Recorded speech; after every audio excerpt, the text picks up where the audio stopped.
Hello, I am Ben Rajesh from Mechanical Department. Today we are going to see about how to calibrate a thermocouple equipment through this device. So before going into that, we should know about what is calibration. When you go for the metrology, we have two terms, key terms named as measurement and calibration. Measurement, what is measurement? Measurement is the value of comparing two ratios, or say for example when you go to the grocery shop and you are asking 1 kg of apple. So what he will do, he is placing a dead weight of 1 kg on left hand side pan, and he will load the right hand side pan with 1 kg of apples, and he lift it down, and the needle has to tilt it on any side wherever the uneven balance is there. Then after you correct it down, then it will come to the neutral area.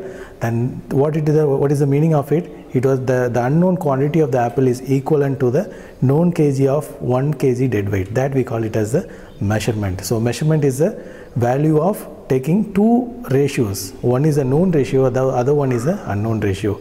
Similarly, calibration. What is calibration? Calibration is the science of studying the measurement. Say for example, the grocery shop owner, the same grocery shop owner, he is claiming that the 1 kg dead weight, whatever he is using it for measuring the unknown quantity of apples, may be equivalent to 1 kg, or he can also tamper the dead weight of 1 kg, and he say that this was 1 kg. So how as a consumer you can able to believe that? Then you need a certain testifying device to understand whether the 1 kg projected by the grocery shop owner is equivalent to 1 kg or not. That process we call it as calibration. Usually calibration will be done by government agencies called as metrology department. They have a inspector, and they will be coming once in 6 months to each grocery shops, and they will be certifying the dead weights and all the the oil standards. So if they use the vessels to measure the oil or different kinds of standards, whatever they are using it in the shops, that has to be certified by that agency, and they will give the stamp named as ISI. After 6 months, the grocery shop owner have to go to the metrology department, and he has to re-evaluate himself all his standards, and then he has to get certification. Okay, so now we are going to see about how the government officials are going to testify each standards which was used in the grocery shop.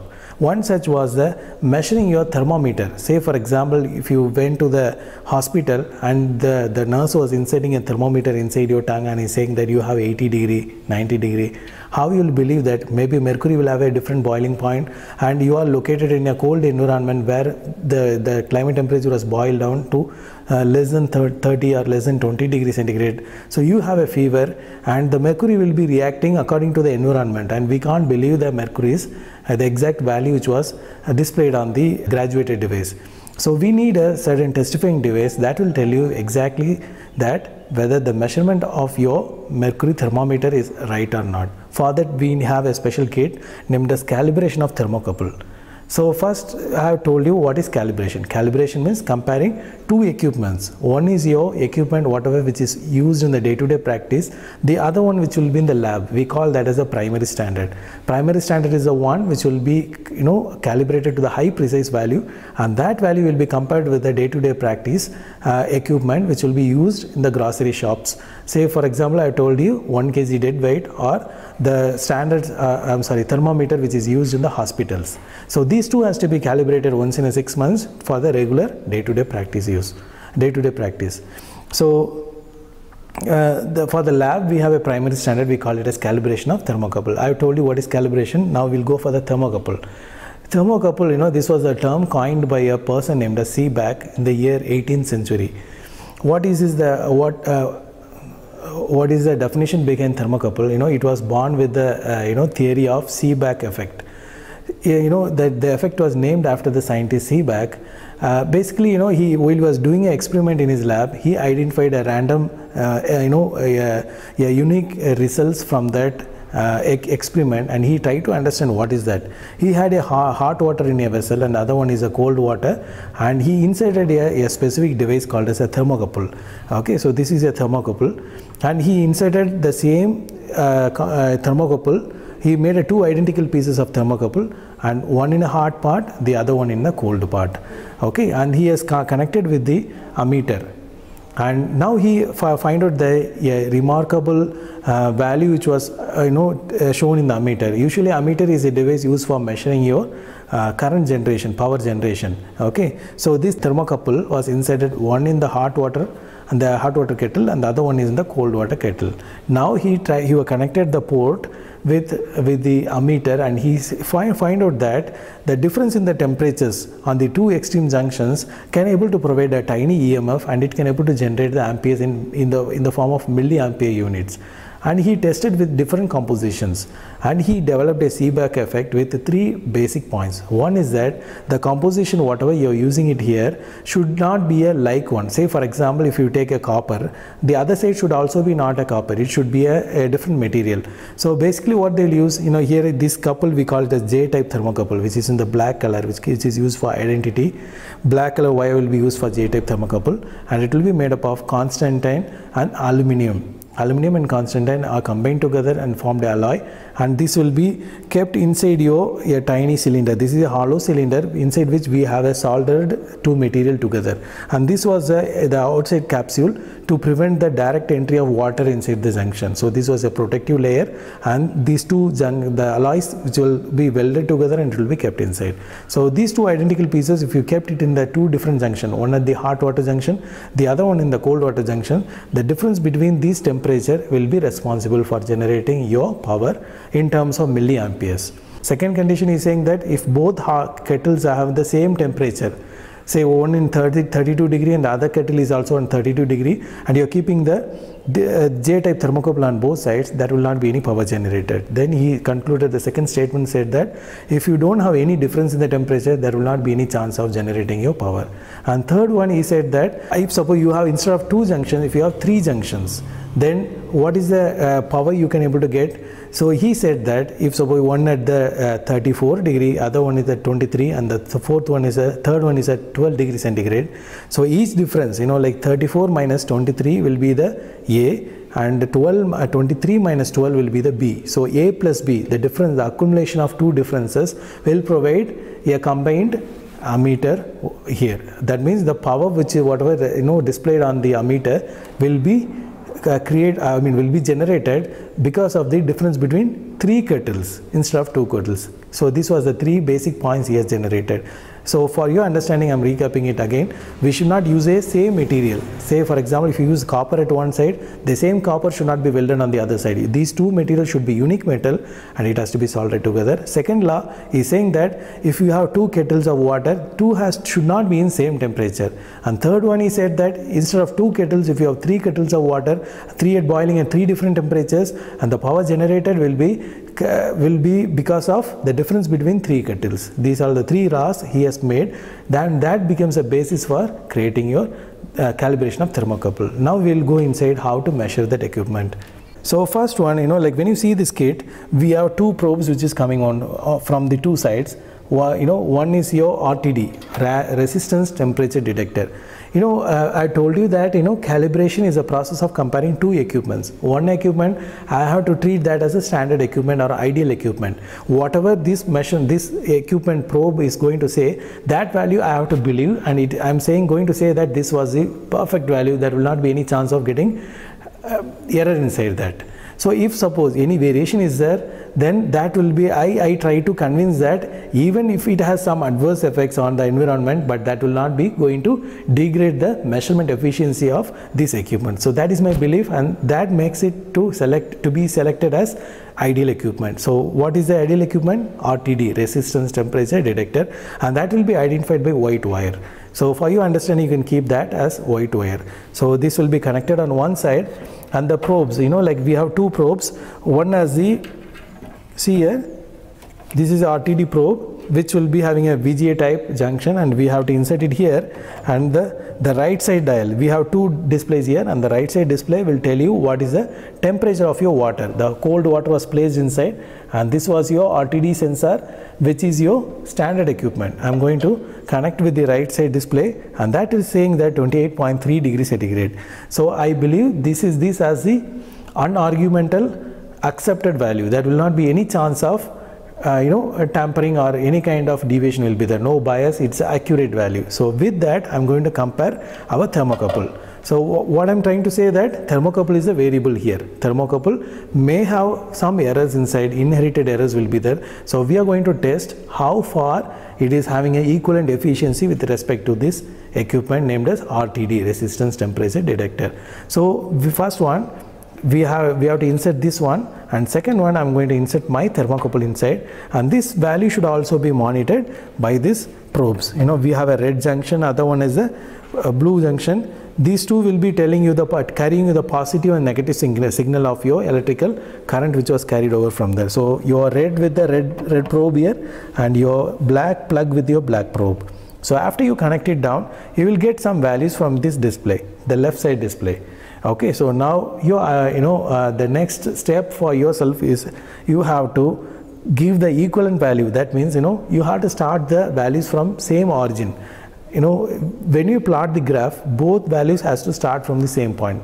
So what we have to do, we have to adjust these two knobs and to reduce the value so that both display will have a same value. Say for example, the right side is showing 28.6 degree as a water which is kept at the room temperature, whereas the left side display is saying that it is at 31.8.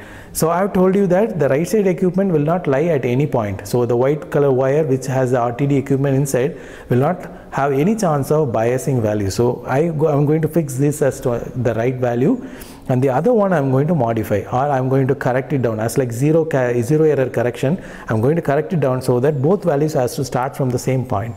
So 31.9 can be reduced to 28.6 by using a coarse knob. We have a coarse and fine knob. Coarse knob, when you revolve this knob, it will provide a major changes in your actual value. Fine knob is for fine tuning. You can reduce it in 0.1, 0.2 degrees centigrade. So I'm going to have a major change first, then I can go for fine knob change. So it is showing 28.6, this is showing 31, so I am going to change it into 28.6. So now I have altered and both have shown 28.6. Yeah, so we kept both in the same equipment. So now as per our information that both are starting from the same origin point, and then second process what we have to do, we have to start the boiler which is kept inside the kettle. It is like a sterilizing kettle which is kept in the hospitals for heating your syringes. So the same kettle we are using it here, a small heating coil will be kept inside. When you excite the temperature, what will happen? It will be increasing by every 5 or 10 degrees centigrade, and you have to monitor the change in the degree Celsius by these two displays. So every 10 degree you have to find out what is the equipment which is at the right says, what is the left equipment, that is our thermocouple which is a variable equipment, how much it is going to predict. So the difference between these two will help you to understand how far my thermocouple have the efficiency inside. Because I believe that this is ideal equipment, there is no chance of doing any kind of mistake in its measurement. So I suspect the black color thermocouple is going to have some error inside. So how far it can be, whether this is a controllable error or uncontrollable error, these two we have to identify. So let us start the equipment now. The boiling kettle, I am going to start it down. So you have to wait for 5 minutes between one iteration and the other iteration. It will take some few minutes to boil itself. How to know whether it is boiling it or not? You will get a small tiny sound from the kettle, as well as the bubbles will be coming up from the water. So what is the meaning of that? The bubbles is the burning oxygen which will be liberated from the water. So we can understand that the oxygen is coming out, so the boiling process is started. We should not touch the water, as the current was going inside the water. It's not safe for touch and sense that whether the water is boiled or not. Just by seeing it you can able to understand.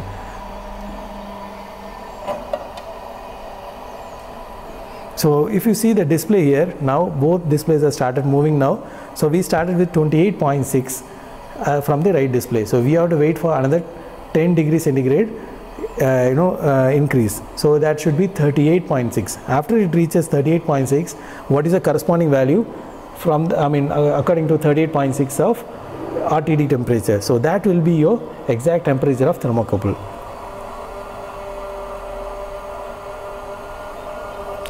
After you get the value, you have to plot a value between actual reading and set reading. Actual reading is the one which we get from your RTD, that is your actual value, and the accurate value we got from the thermocouple.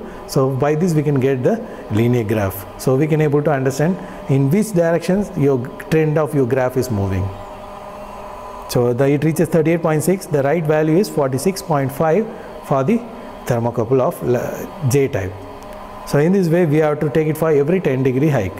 So next one I have to wait for 48.6. The moment it reaches 48.6, I have to find the corresponding value and I have to plot it in my Tableau column. Finally I can generate a graph from that.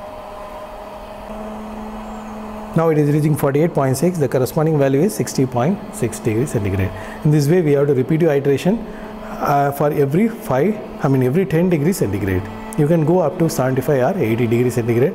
Don't go beyond 100 degrees centigrade, as the equipment will be unsafe and it will be operating behaving wildly after 100 degrees centigrade.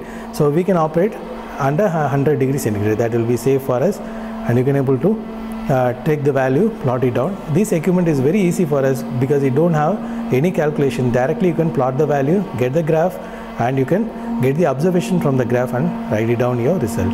So your result will be what is the efficiency of my J-type thermocouple. Say like J-type thermocouple efficiency can be founded by the following formula of measurement reading of thermocouple minus the experimental reading which we get from RTD divided by experimental reading of RTD. So that will give you the percentage of deviation. So with that your experiment will be over. So you have to repeat the same procedure for 5 iterations. Now what we have to do, after you finish the equipment, you have to replace the J-type thermocouple with K-type thermocouple. There are 3 thermocouples will be provided to you and you have to replace that with K-type thermocouple. How you know which is a K-type thermocouple? You will be provided with yellow color wire. The yellow strip of wire will be provided to you. So you have to take the black color outside and replace the water with the cold water and insert the yellow wire inside and repeat the same procedure. You will get the values for that also. I hope you enjoyed that. You can also exercise in your lab and you can take that. Thank you.